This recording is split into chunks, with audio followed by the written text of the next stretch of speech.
Bata, pagdating sa mga informante, hindi mo yan pwedeng ikwento sa iba. Sige sa asawa mo. Naintindihan mo ba sinasabi ko? Grabe ka, naiingit ako sa'yo Ay, ano yan? Puso pa rin ba ang hazing? Ha? Tradisyon na yan, Chief. Saka matagal na rin mula nung huli tayo nagkaroon ng bagong miyembro. Kaya naman, uminom tayo. Okay? Go! Go! Go! Simulan mo na, bata. Akin na yan. Ang konti-konti.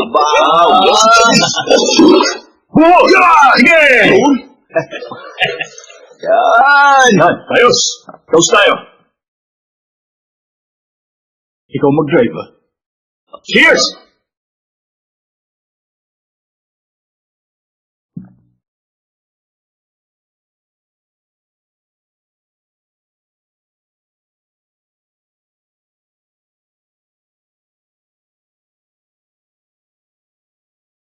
$520.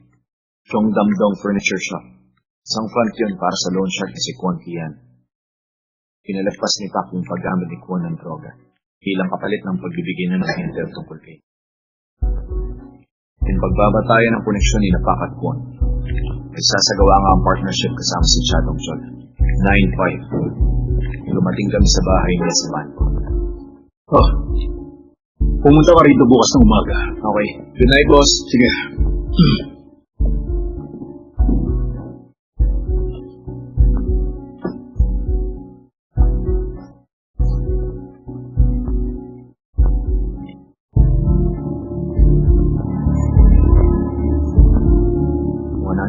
Centimeters ang lapad. 125 centimeters ang haba. Yun ang sukat ng bintana kapag wala yung frame. Kaya lang, baka magkaroon ng ilang problema pagdating sa sapatos niya. 184 o 185?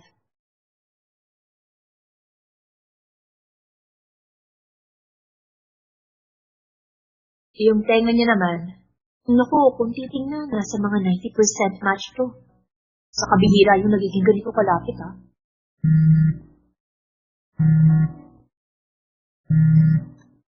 Sir? Nasaan ka?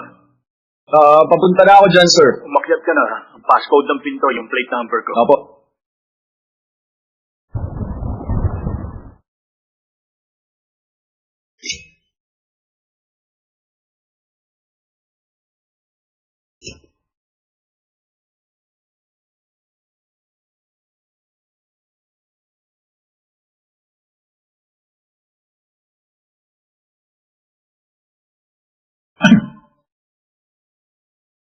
Chief, maliligo ako. Magbihis ka. Ayun yung damit. Opo.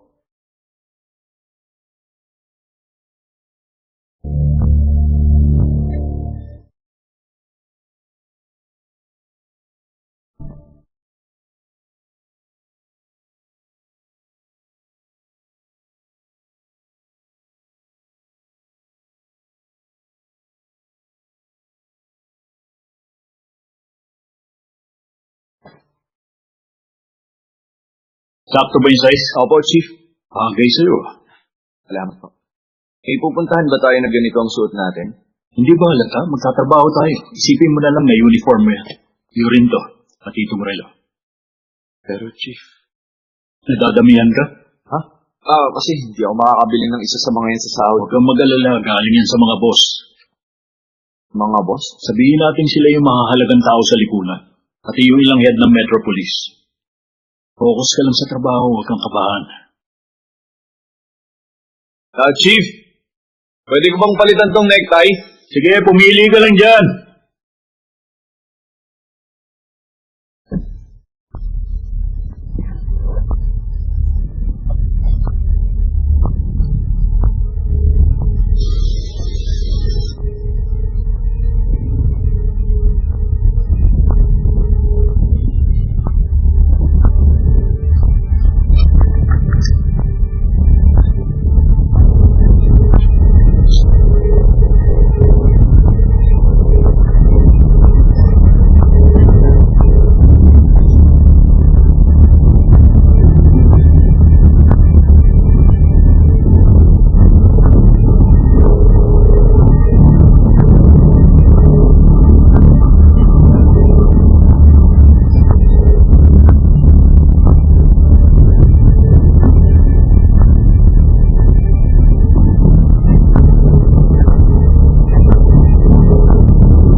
Ba't kailangan natin mag-suit sa paghuli ng mga kriminal?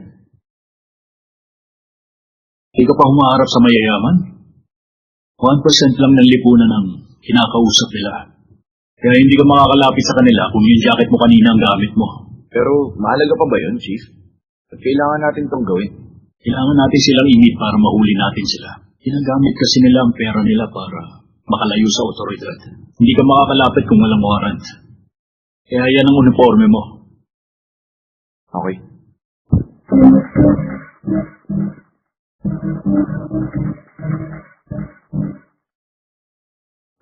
Yung Mercedes niyang kotse buong binayaran ng cash. Yung mamahaling apartment niya, cash din na binayaran yung pang isang taong lupa. Hindi pa kumpirmado kung sino nagpupuna.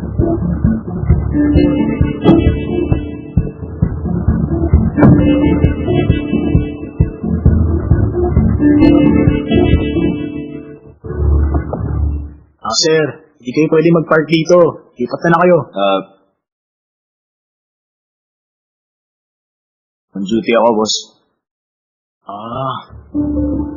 May mauna nakakita ng pulis na naka-Mercedes, sir. Pasensya na, sir. Pulis pala siya. Noong mga nakalipas na araw, dinala rito yung isa sa mga nawasak na kotse ni Chad Dongchon. Totoo nga nakikipag-ugnayan siya sa mga yakuza. Mukhang binabalak niya ng tuluyang patalsikin si Na Yongbin. Kung wala na mapagpipilian, gagawa tayo ng paraan. Pakisend sa akin to, pati yung plate number.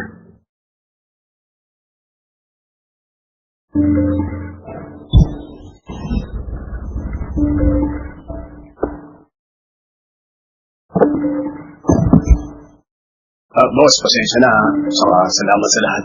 Ingat ka. Oo.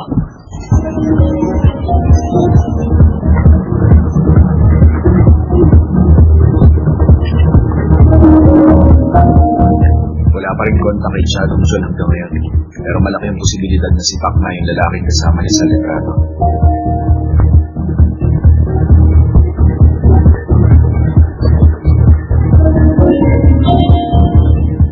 Mag-isa ang ginawa ng investigasyon kay Na Yongbin.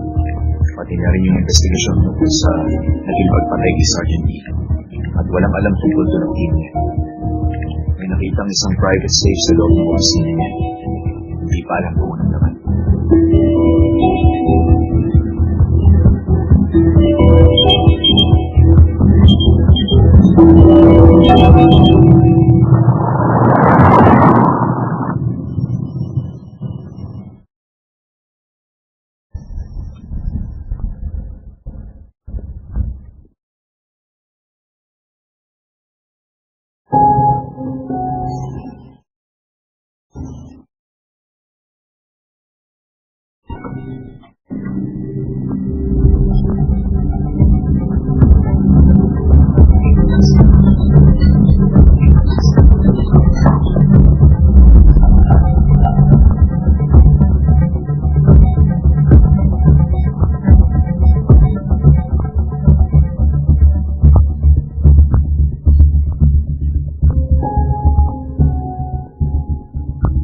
Susunod, magpapasa na lang ako ng hiwalay na report.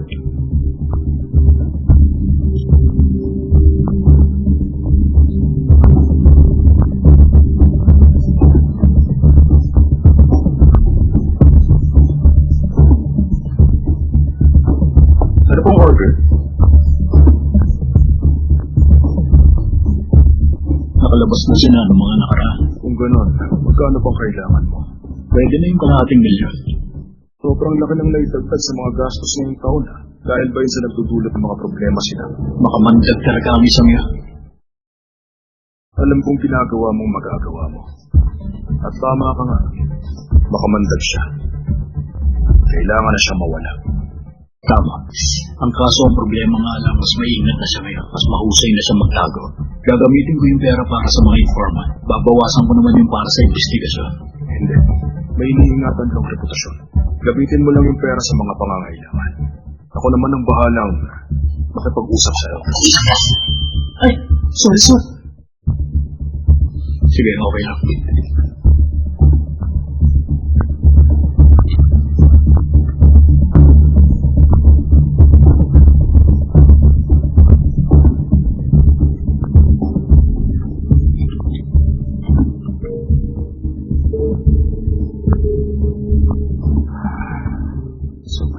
Pansin ko na matataas. Laro siya. Hello, Chief. Sorry kung tumawag ako ng weekend pero kailangan ko ng tulong. Sige, pupunta ako, Chief.